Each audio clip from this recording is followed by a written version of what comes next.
Alright guys, so these area of a square problems are pretty straightforward and easy. If you look right here, you'll see that we give you the area of the square and it's 25. And then we give you this expression right here that represents the side length and it's x plus 1. So over here, you have your formula for the area of a square. A equals the side that we have and we square that.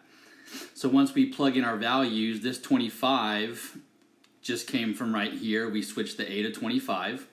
And then this S right here changed to x plus 1 because we're telling you right here that the side is x plus 1.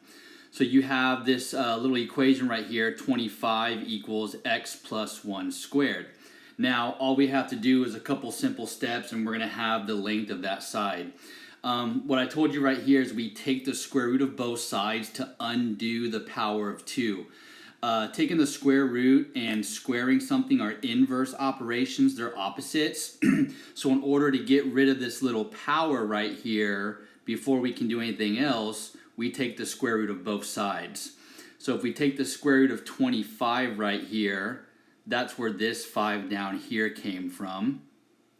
And then when we take the square root of this x plus 1 squared, it cancels out that squared and we're left with just x plus 1. So then from here it's just a simple one-step movement, and that's to subtract this 1 that's being added from both sides, and you'll see that we get 4 equals x. That's the same as x equals 4. Then once we have our x value, we take again this expression right here and we substitute the value of x, which we found to be 4, to find the length of that side. So once we do that, you see here we've got 4 plus 1, and that's 5, and that gives me the side length of that square.